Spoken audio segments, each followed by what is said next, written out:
This is Cheryl Morgan at the New Zealand National Science Fiction Convention, and I'm here with Nalini Singh. Have I pronounced that correctly? Yes.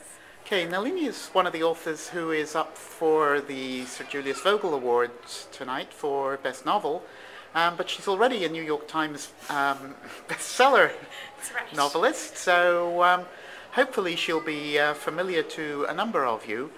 Most of what she's done in her career so far has been romance, but she's recently branched out into the rapidly burgeoning genre of paranormal romance. And I guess we should start, Nalini, by you just giving a little bit of background. You are from New Zealand, is that right? I was actually born in Fiji, which is a small island for those of you who don't know, and I moved here as a child.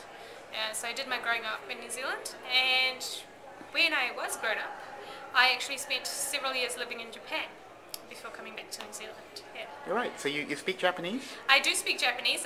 It's quite funny. I studied Japanese, but I got off the plane and it's like, you know, the speed is just phenomenal. So it took me about 6 months to sort of settle down and actually understand what it was. Yep. I've just had that experience in France, actually. Yeah, yeah. Been to my first French It's the speed. convention. It's not. Yeah. It's not the vocabulary. It's the speed often of language. So. And the pronunciation Yes, as well, which can yes. often be very different from what you've Yeah. learned. So it takes a while for your ear to you know, acclimatize. Yeah. Okay, and you started out writing with Harlequin? I did. I wrote for Silhouette, which is Harlequin's American branch. So I wrote for Silhouette Desire. I published 6 books with them. Okay, and those sold well? Yeah, because category is actually a really good market because a lot of people always buy a certain line. So for a young writer, a debut writer, it's, you know, it's quite good to know that you have got that market behind you. Obviously, then you build up your own, you know, own fan base. But you start it going. You're not sort of thrown into the pond by yourself. You know, Right. there's a backbone around you. Yeah. Support network. Yeah, there's a support network. Yeah. And was it hard to actually break into that when you were living in Japan?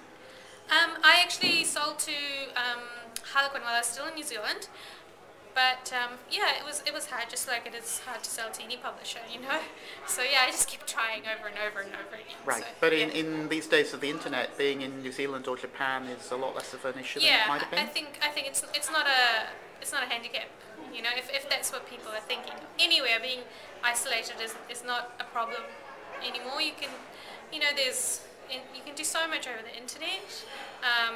You can find all the information you need, you know, online, even if you are isolated.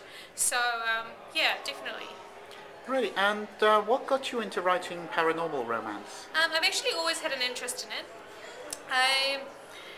I'm a big science fiction fantasy reader as well, so growing up, you know, I was reading everything. I'm a very eclectic type reader, and I just always wanted to write those stories as well. So while I was writing my contemporary romances, which I enjoyed, I was also trying to write the paranormals as well. Yeah, so, but I guess a lot of people didn't realise I was doing that, so, yeah. Now, obviously, for science fiction and fantasy readers, it's not just a question of the genre plot and the characters, it's also world building. Mm-hmm. So what sort of world is it that you've got for your paranormal stuff? Okay, so my most well-known series at the moment is the Changeling series, so I'll talk about that. I set it in an alternate Earth, and I wanted it in the future, but only a little in the future so that it's recognizable as Earth, and so there's sort of no flying cars around, you know, but technology's just gone the next step. And in my alternate Earth, I had it that there's 3 races, and the first race is the Psi, and they have incredible psychic abilities, but those psychic abilities have a cost. They go mad much easier than the rest of the population. You know, they have serial killers in the population, and all what that leads to them doing is deciding to condition emotion out of their population, because they think, you know, control. It's all about control. However, they share the world with humans who are just ordinary, and then on the other side are the changelings who are shapeshifters, and for them emotion is really, they're very tied into emotion. You know, that's how they live. They're in packs, they're very tied to each other, and the Psi are more isolated. And then, so as the stories begin, it's basically one Psi and one changeling, and they're coming together, and it's what happens. How is it possible? Okay, I was talking to Patricia Briggs a couple of weeks ago, and I gather that there's an important difference between paranormal romance and urban fantasy. That with paranormal romance, you have to have the genre element of the romantic relationship. Is that correct? Yeah, I think it's the thing is it's I think it's a continuum. Depends on, you have the paranormal romance and then you have urban fantasy, but in the middle you sort of have blending. You've got, like, one of my books that I write, the Guild Hunter series, on the spine it says urban fantasy romance.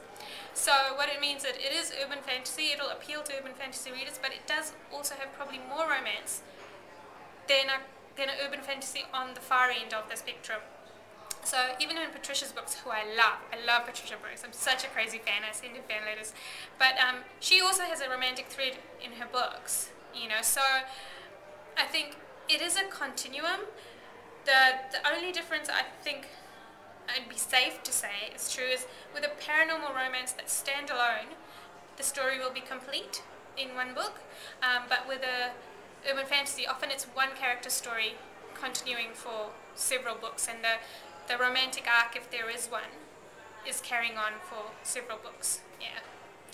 Okay, and you know, if there are like fantasy readers out there who are saying, "Oh, I don't want to have anything to do with this girly romance stuff," Yeah. what would you say to encourage them to read your books?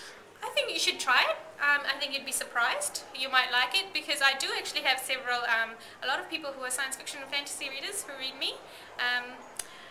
You might think it's too much romance in it. That's okay. That's fair. But I think don't write it off without giving it a go. Alrighty. Now, if people want to see you, obviously you're here in New Zealand at the moment. Are you going to be at Worldcon in Australia next year? At the moment, I don't know what my plans are and the travel plans. I do usually try to make it to the States once a year. So usually that's to the Romance Writers of America conference. But everyone's talking about Worldcon right now, so who knows? Well, you know, I certainly hope you'll do so, and I'm trying to persuade as many people as possible to drop into Wellington along the way. So, oh yeah, maybe you guys should come. New Zealand is cool. Alrighty. Well, Nalini, thank you ever so much for talking to me. No worries.